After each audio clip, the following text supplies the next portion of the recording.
Hi student, स्वागत है आप सबका। Now we are moving towards the case studies.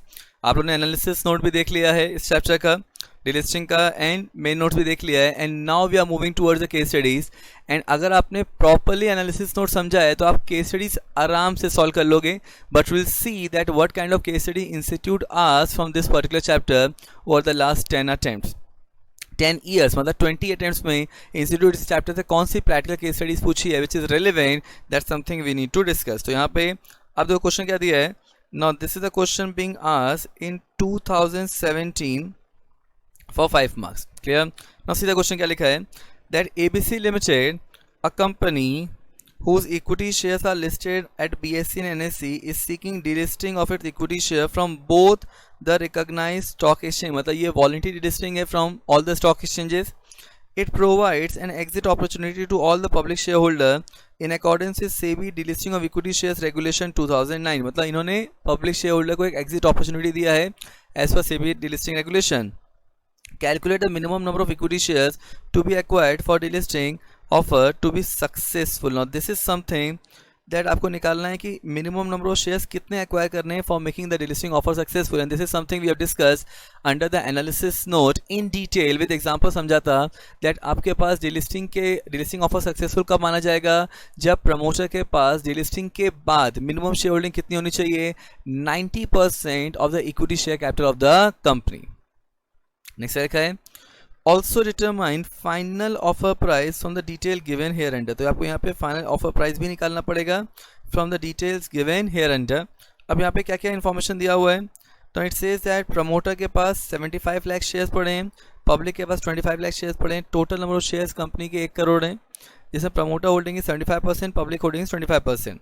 Second, the floor price in terms of SEBI SAST regulation is 550 rupees। मतलब this is the minimum price that promoter intends to pay under delisting। Third क्या लिखा है, assume that all the public shareholder holding shares, मतलब यहाँ पे जितने public shareholders हैं holding shares in demat mode had participated in the book building process। मतलब यहाँ पे जितने भी shareholder हैं उन्होंने book building process में participate किया है। एंड क्या bidding उन्होंने offer किया है, तो यहाँ पे bid price, number of investor, demand मतलब नंबर ऑफ शेयर जो उन्होंने टेंडर किया है। तो यहाँ पे पब्लिक के पास देखो 25 लाख शेयर्स पड़े हैं एंड पूरे 25 लाख शेयर्स टेंडर्ड हुए हैं। Clear. At different bid price पे। एंड नंबर ऑफ इन्वेस्टर्स कितने हैं, 48। क्लियर। अब देखो, अब यहाँ पे सबसे पहले तो हम लोग को ये बताना पड़ेगा कि minimum number of equity shares कितनी होनी चाहिए आफ्टर डिलिस्टिंग और कितनी एक्वायर करनी चाहिए under delisting. That is something being given under regulation 17। तो यहाँ पे what we know that 90% of the total number of equity shares of the company that need to be there. और उसमें हम लोग जब 90% शेयर्स निकालते हैं तो उसमें हम लोग किसको एक्सक्लूड कर देते हैं, उन शेयर्स को एक्सक्लूड कर देते हैं which is held with custodian against which deposit receipt being issued in the overseas market। Clear। Secondly, 25% of public shareholder they need to participate in the book building process, holding shares in the electronic mode। लेकिन यहाँ पे कितने share holder ने participate किया है, 100% share holders हैं। तो ये कंडीशन फुलफिल हो गया। अब यहाँ पे what is being said that promoter की होल्डिंग कितनी है, 75 लैक्स। 90% होल्डिंग होनी चाहिए, मतलब 1 करोड़ का 90% शेयर्स निकालो, कितना आ गया, 90 लैक्स। इसका मतलब प्रमोटर को और कितने शेयर एक्वायर करने पड़ेंगे अंडर डिलिस्टिंग, 15 लाख। क्योंकि 75 लाख शेयर्स तो हैं ही उसके पास, उसको पब्लिक से और कितना एक्वायर करना पड़ेगा, 15 लाख, जिससे कि उसकी होल्डिंग 90 लाख हो सके। क्या लिखा है कंक्लूजन में, क्या लिखा है that in view of the above, since promoter is holding 75 lakh equity shares amounting to 75% of the shareholding, and therefore promoter need to acquire minimum 15 lakh equity shares for making the delisting offer successful। Clear। अब तो यहाँ पे promoter को कितना share acquire करना पड़ेगा, 15 lakh shares और acquire करना पड़ेगा for making the delisting offer successful. अब manner of calculating final delisting price. अब यहाँ पे फाइनल डिलिस्टिंग प्राइस कैसे निकलेगा, सिंपल तरीका है दैट फाइनल डिलिस्टिंग प्राइस निकलता है based on the bid receive from the public share holder. And ये वो प्राइस होता है जिसमें promoter minimum number of shares required to be acquired under delisting को एक्वायर करता है। And this final delisting price will be paid to the all the public share holder irrespective of price quoted by them. तो अब देखो यहाँ पे कितने shares अपने को एक्वायर करने हैं डीलिस्टिंग को सक्सेसफुल बनाने के लिए? 15 लाख शेयर्स एक्वायर करने हैं। तो अगर अपने को 15 लाख शेयर्स एक्वायर करने हैं तो यहाँ पे 15 लाख शेयर में वो किस प्राइस से मिल रहा है? देखो 2.5 लाख शेयर्स मिले हैं बिड प्राइस ऑफ 550 पे, देन 565, तो यहाँ पे 2.5 लाख मिला, फिर और 4 लाख मिला, मतलब कि मेरी होल्डिंग कितनी हो गई? 6.5 लाख हो गया, और 2 लाख मिला मतलब 8.5 लाख हो गया, और 4 लाख शेयर मतलब 12.5 लाख हो गया, और 1.2 मतलब 13.7 लाख हो गया, एंड 1.3 मतलब 15 लाख शेयर्स हो गए। जहाँ पे मेरे को 15 लाख शेयर्स मिल गए, बस this is the price which is to be called as final delisting price. तो क्या लिखा है? In view of the final offer price will be 600 per share, and this remember this thing, and ये जो 600 per share है this is going to be paid to all the public share holder. This 600 need to be paid to all the public shareholder irrespective of price quoted by them. So this is your final exit price. Clear? तो final offer price कितना निकल गया? It is 600 per share. Clear? क्योंकि इस price पे आपको जितने share acquire करने हैं that is something what acquirer or promoter is getting, which is 15 lakh shares.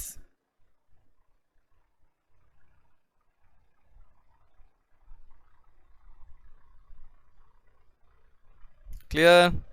अब देखो, so this is something what you have to calculate. Very simple question it was. Very simple question, 5 marks का था. If your concepts are clear you can easily solve the thing, and this type of question we have also solved. अच्छा, वहाँ तो हम लोगों ने escrow का भी कैलकुलेशन किया था. If you remember the analysis note, वहाँ हम लोगों ने escrow का भी कैलकुलेशन किया था, बट इस क्वेश्चन में आपको escrow का कैलकुलेशन नहीं करना है. आपको सिर्फ दो चीज़ें बतानी है कि एक तो मिनिमम कितने शेयर एक्वायर करने पड़ेंगे which is 15 lakh shares, and secondly आपका एग्जिट प्राइस क्या होगा, that something need to be calculate which is 600 per share. अब देखो, अब सेकेंड क्वेश्चन क्या दिया है? It says that the equity shares of Aashna Bilcon limited was listed on National Stock Exchange limited. The company delisted its shares by complying SEBI guidelines on delisting, मतलब company ने अपने shares को डिलिस्ट करा दिया. The order of delisting was placed on March 5, 2017. Kunj, one of the shareholders, not participated in the bidding process due to ill health. अच्छा, order of delisting कब issue हुआ है? 5 मार्च 2017 को, एंड कुंज ने पार्टिसिपेट नहीं किया. He wanted to tender shares on January 1, 2018. Analyse the problem in the light of SEBI delisting regulation. अब देखो यहाँ पे अगर इस तरीके का क्वेश्चन आता है तो आपको आंसर कैसे प्रेजेंट करना है? पहले आपको फैक्ट ऑफ द केस लिखना है. Now fact of the case is something that what is being given under the question itself, जिसको आप पॉइंट वाइज प्रेजेंट कर देंगे. तो यहाँ पे क्या लिखा है? The equity share of Aashna bitcoin limited और listed on National Stock Exchange. The company delisted its shares by complying with SEBI guidelines on delisting. The order of delisting was passed on March 5, 2017. Very important. Fourth, Kunj, one of the shareholders, has not participated in the bidding process. And fifth, he wanted to tender his shares on January 1, 2018. Clear? अब देखो यहाँ पे what are the rights of remaining shareholder? Now we have already discussed in detail under the analysis note that जो भी remaining shareholder है वो अगले 1 साल तक, मिनिमम 1 साल तक अपने शेयर टेंडर कर सकता है, एंड उसको क्या प्राइस दिया जाएगा? he will be paid the same price which have been paid to the other public shareholder at the time of delisting. तो यहाँ क्या लिखा है? that pursuant to acceptance of equity shares tendered in terms of this regulation, the equity shares are delisted. Any remaining public shareholder holding such equity share may tender his shares. तो क्या लिखा है? Any remaining public shareholder may tender his shares to the promoter up to a period of 1 year from the date of delisting.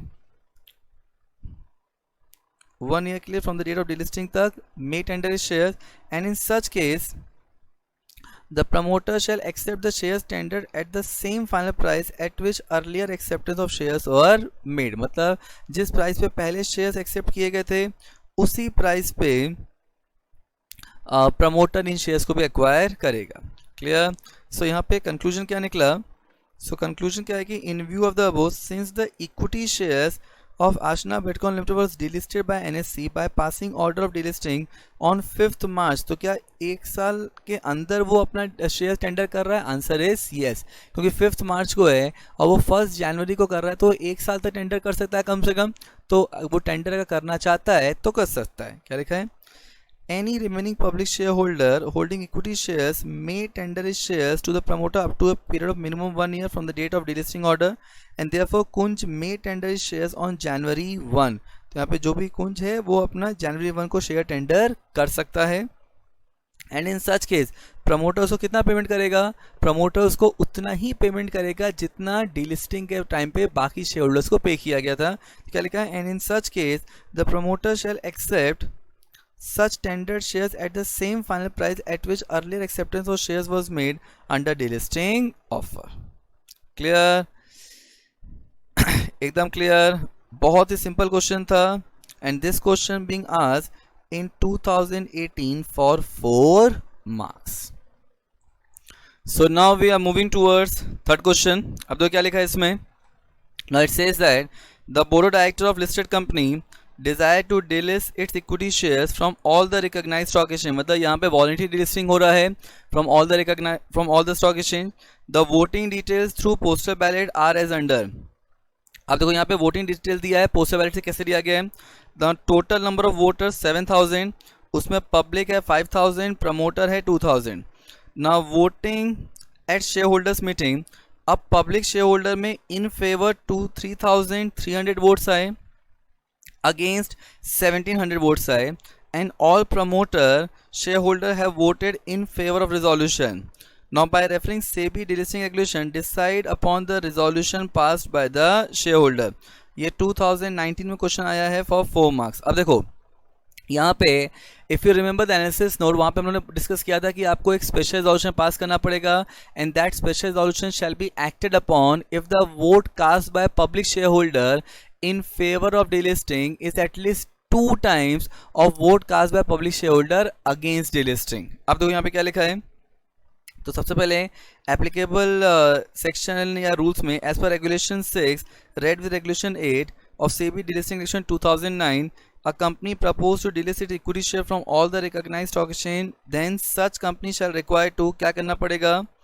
Obtain prior shareholder approval shareholder by passing special resolution through postal ballot after disclosure of all material fact in the explanatory statement sent to the shareholder, and second, that the special resolution shall be acted upon if and only if the vote cast by public shareholder in favor of proposal amount to at least 2 times of number of vote casted by public shareholder against it. As we have discussed, that vote casted by public shareholder in favor of delisting should be at least 2 times of vote casted by public shareholder against delisting. अब देखो यहाँ पे vote casted by public shareholder in favor of delisting कितना है? It is 3300. कितना होना चाहिए? It should be more than equal to 2 times of vote casted by public shareholder against delisting. तो यहाँ पे अगेंस्ट डिलिस्टिंग वोट्स कितने हैं? 1700. इसका मतलब 3300 should be more than equal to 17 into 2 कितना हो गया? 3400. क्या ये मोर देन इक्वल टू है? Answer is no. अगर ये नहीं है तो कंक्लूजन क्या आएगा? Therefore, in view of the above, although special resolution being passed, but such special resolution shall not be acted upon as the vote casted by public shareholder in favor of delisting is not 2 times of the number of vote casted by public shareholder against delisting. Clear?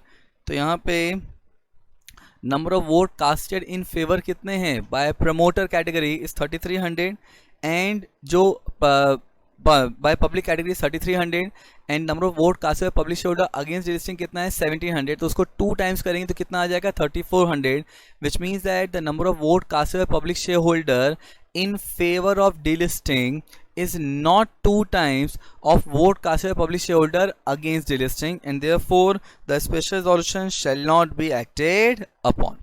Clear? चलो, now we move to the next question. Now this question being asked in 2019 for 4 marks. दिसंबर में question आया था. क्या लिखा है? the managing director of AB Limited, a listed company, wished to implement the procedure for voluntary delisting from few stock exchange subject to the listing of at least one stock exchange is having nationwide trading terminal. मतलब यहाँ पे कौन से delisting की बात हो रही है? So we are discussing voluntary delisting from few stock exchange where remaining stock exchange is having nationwide trading terminal. मतलब कंपनी NSE या BSE किसी एक में रहेगा. As a company secretary, prepare a note on your managing director in light of SEBI delisting regulation. अब देखो note कैसे present किया था, दैट इज वेरी इंपॉर्टेंट. यहाँ पे it is more like a letter you are writing to the board. तो यहाँ पे to the managing director AB limited, यहाँ पे सब्जेक्ट क्या लिखेंगे? Procedure for delisting where no exit opportunity is required because company continue to be listed on one or more stock exchange having nationwide trading terminal. Clear? तो यहाँ पे आपको पूरा procedure लिखना है कि बोर्ड मीटिंग करना है, पब्लिक नोटिस देना है, स्टॉक एक्सचेंज को एप्लीकेशन देना है, देन एनुअल रिपोर्ट में डिस्क्लोजर दिया जाएगा, डिटेल्स दिया जाएगा about that delisting in the public notice and delisting order stock exchange आपको इशू करेगा and then the delisting will be completed. और ये पूरा प्रोसीजर हम लोगों ने पहले ही डिस्कस किया हुआ है under the analysis note. It is just that you need to know how to present this question. Clear? तो यहाँ पे आपको नोट लिखना है. तो when you have to write the note, you need not to write any fact of the case. Directly आपको यहाँ पे नोट लिखना है and then यहाँ पे आपको closing करना है that as a company secretary you are writing the letter and that is where the closing is important. Clear? And with this all the case studies of this particular chapter which is delisting is over. Clear? Thank you.